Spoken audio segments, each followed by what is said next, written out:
Hi guys, welcome back to xoxoxo videos. Yeah, thanks for joining us. Make Thank sure you. you're commenting, sharing, liking, notifications, subscribing, follow, all these things before we forget. Yes. So today's topic is a topic that is near and dear to us, as we have been friends for so long. It's like, how many years now? 17. 17. But I say this all the time. As many drinks as Brittany has had, it will increase by that many. So we will go out and she'll say, we've been friends for 17 years. And at this point, you round up. 5 drinks in, she's like, we've been friends for 25 years. I'm like, we just go with it. You round up sometimes, Weird, okay? Because I'm only 25. Remember that time we went to Button Bay and you asked the guy? That bouncer was trying to hook up with you. He was like 19 years old and don't even go there, okay? Stop. She walked up to the bouncer and said, which of us looks younger? And he, without a hesitation, looked me dead in the eye and told me that I looked younger and that I looked like I was 24. He was also a young, thirsty African-American man who was Caucasian with a hoodie and a hat. Oh yeah, that was the other guy. But he was looking for a tall drink of water, and he found it in you. Well, you asked the wrong person then. You need chocolate milk over white milk. I get it. Chocolate milk is a recovery drink. I'm not sure if you know this because you're not that into fitness as myself, but chocolate milk is something you're supposed to drink. So I get it. I get where he was coming from. He had to do that to make you feel better. You probably looked sad or something. You walked up to him and asked. Why are it wasn't me. This is not what we're supposed to be talking about. I told you she's a distraction. I told you this in the first video. We're talking about quantity of friends over quality. And again, since we've been friends for so long, we have decided that it is quality over quantity. Absolutely. And I think as everybody gets older, they decide as well that it's quantity or quality over quantity. I don't know. I have some girlfriends who have huge circles of friends that they stay in contact with, but I think for us, for me specifically, I am a huge fan of a low maintenance friend because I feel like life gets, especially now with everything that's going on, like life gets overwhelming sometimes, and I don't want to feel obligated. Like if I don't reach out to my friend today, she's gonna be mad at me, or if I don't check in on so-and-so, like I want that to be organic and natural. And so maybe I'm just a lazy friend, but we share a very good group of core friends, and there's only like 5 or 6 of us, but I think our friends meet our needs, if that makes sense. Like our friends are very specific to like their role that they play within our circle. So like we have Chrissy, who's very business focused. Her kids are older and she's really working on her career. So if I ever had a question to ask about like bettering my career, I would definitely go to her because she has made it to the top, like with kids, significant others, everything, house, car, everything. She's literally like clawed and pawed her way to the top of her profession. I agree. I feel like I also go to her though because she is more like fluid in some of her like personal life, some of the aspects of her personal life. She's been dealing with, we'll say like a divorce, like for lack of better terms, right? Some like custody drama, like her kids, she's really like familiar or educated on like mental health, and there's like a lot of things that I go to her for. Yeah. And she's the perfect of both. Oh my God, we're sounding like we're both. You're okay. Yeah, you're basic, okay? If you're watching this, and I'll tag you in it because we already name dropped you, but you're okay. But she is like, she parties, but when she goes to work, she's a good time girl. She's a whole different person. Like when she's at work, she's focused on work, but when she's not at work, agreed. And I feel like all of our friends, like, I don't want to say serve a purpose, but we all have this, right? Like I have a specific friend that I go to with questions related to X, and a specific friend I go to with questions related to Y. I try not to go to Brittany for anything because she's the worst. But like our group of girlfriends, we have, I mean, just endless support and love, and we talk so much crap to each other about each other. Like Okay, it's the just... first thing that came into my head, and I know she'll be watching this, is our friend who plays tennis with us, who has recently fallen twice during our tennis matches. We talk so much crap to her, but she is like, if you need somebody for anything, she's the first person to volunteer her help. Like, she is always that person. But she's so close in our circle now, like, she's so nice. I don't know how she became our friend. Me either. Because she is like... Sometimes she can be catty, but for the most part, she is very genuinely nice. I think that's just like behind closed doors with us. I think like in general, she's actually like pretty wholesome. That makes sense why she's friends with me then. And then we have like our one girlfriend, Jessica, who is, again, very successful. But she is so good at her job and so dedicated. Like, she's in the health profession, so hats off. Yes, thank you. I don't wear hats either. But especially during the current time, like, she's just busting her butt. She's a single mom, right? Mm-hmm. Her son is also a little bit older. Yeah. She's been through a lot. She has a big family. Like, she brings so much to the table. And she tries to be so hard.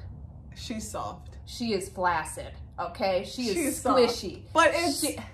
But first of all, bantering with her is very fun because she's very quick-witted. You won't win. And she will come straight for the jugular and kill you. Like, there is no banter. And then walk away. Mic drop and bye. There is no banter. She'll go straight for your jugular, then walk away. Like, it never even happened. Oh my God. Yeah. But I feel like our circle is, though, like, very much like ourselves. Like, they're very strong, independent women who are, like, just, we're determined. Like, even for, like, this show or, like, things like this, like, we set out a goal. It might have taken us a while to get here, but we're here. Like, we're very determined to make things happen. Like, once we set our mind to it, it's just a matter of us doing it. Right. And I think the common denominator for us, for our friends, is laughter, right? I know Brittany's always trying to talk about a serious topic. I'm always over here trying to keep it light. Life is very heavy sometimes, especially in 2020, and I think that's become more clear as the year goes on. I don't like that. I'm weak, first of all, like strength weak, so I can't be holding up all this heaviness. I love to laugh. If you LeBron James right now, I again threaten on camera to smack you out of your chair. Okay? I'm just looking at myself in the reflection. Hey. Laughter. That's what we're looking for. And I think I want those friends. And I think Jessica's actually said this before. Like, it's okay for all of us to, like, sit and chit chat and even be, like, a little, almost like Mean Girl-esque. I think everybody has a small smidge of that. It just is human nature. But I want to know that my group of friends isn't doing that to me when I walk away. And so as I've gotten older, I think we both started with huge groups of friends, right? Mine wasn't that huge. I mean, we played sports. We were involved in, like, extracurricular stuff. So, like, from college on, it's just like... I think my friend... I have a really good friend who's one of my closest friends. And she might have... No. She might have gotten this from Joel Osteen or someplace like that. But I'm very particular about my circle. Like, she one time told me that there's friends that you have on the front porch. There's friends that you invite into the living room. There's friends that you'll put in your kitchen. But the best friends are in your bathroom. So that's something that has, like, stuck with me because, to be honest... Is that why we do our confessionals in my bathroom shower? To be honest with you, like, there are very few people that I will tell, like, and it's just the level of, like, the personal information that I give.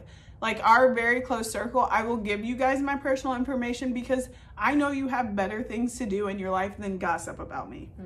Well, so then I don't know. Life's getting more boring by the minute, so bring it on. And I also know, for the most part, you guys have been through a similar situation than I've been through, so we have these things in common.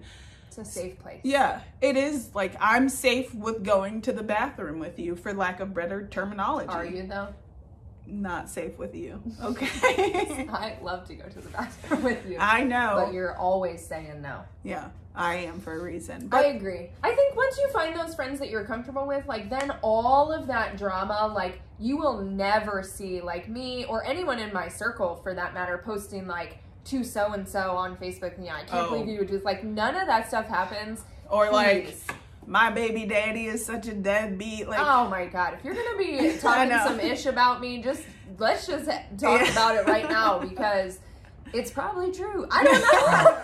Probably. But I want to put my 2 cents in. You know, the context matters. Isn't that what you said earlier? The details do matter. I've been trying to tell her that. The details matter. But I think for anyone who's a little bit younger, maybe, or even as you're getting older and maybe you just haven't stepped back to realize it, like, even as people start to kind of like drop off from your inner circle, it doesn't mean they're gone. I mean, I can still reach out to people on an acquaintance basis. You know, I want people to know they can still reach out to me, but I don't have the time or energy to maintain a significant amount of friendships. That's where that laziness comes in. But I also want friends who don't expect that. Yeah, I agree. Look for that, because it is freeing. You feel so much better. And then on those random nights where I'm like, are you guys not doing anything because I need a drink? I know somebody in my circle is going to show up.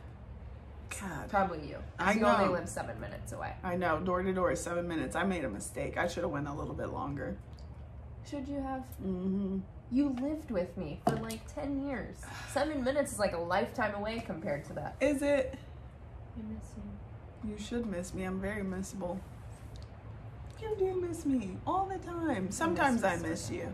But that goes back to our friendship. Did you guys hear that? I feel like I still remember the day that I met you, because I was like, okay, she's pretty cool. And I remember the friend who introduced us, and then I was like, okay, some people are fake upon first meeting and they'll give you the side that they want to see first. But then it was consistently the same person. So then you were outgoing, so I was like, I can actually be who I'd like to be and still, like, be less, because she's extra. She's all the way up. I'm regular, okay? She's all the way up. And I could still be who I was. Okay, don't Shazam me right now. Yeah, I love who you are. Thank you. I love who you are. Mostly. There's some parts. Listen, I do think it's funny, though, because I am more outgoing-ish, but people think that you're, like, quiet. I don't think you're quiet. I have never known you to be quiet. Maybe more reserved initially. I have to determine if I like you before I'm going to give you all of me. Like, you give everybody all of you first, and then they decide if they like you. You can take it or you can give it back, but you're getting it. Yeah. So I go in and I'm like you dive in, I put my ankle in first. Like, if I tell you a secret, to pull you in with me. If I tell you a secret and then the next day 30 people are texting me like, ooh, bitch, I heard about you in the streets. Then I'm like, okay. First of all, we don't tell our street secrets to anybody. Then I'm like, okay, you aren't that cool. But yeah, I feel like the first day I met you, like, I was like, okay, she's decent. Let's see if she's gonna. I have never been called such a word in my life. You've been called ordinary by your mom. That ordinary is hurtful. It is hurtful. Okay. That hurt your feelings, but I'm still hurt. This is like when I got called the fun sister. I don't know if you guys know this, but people are really mean to me. If you hear, I didn't call you ordinary. Your mom called you ordinary. She's rude. Mom. She has been called rude before. But she's really not, okay? She's loving. Ish. She did chase that lady out of her yard who was trying to find a dog. It's fine. There's a lot of context matters, okay? But moral of the story, find your group, be safe with them, be willing to be flexible. Sometimes people will fall off. I mean, and that just happens. But if they want to come back on, invite them on. I mean, just stay open to the idea. Be easy, like Brittany. Yeah. Okay. Not like me. Okay, we're going to end this. Bye. Thank you.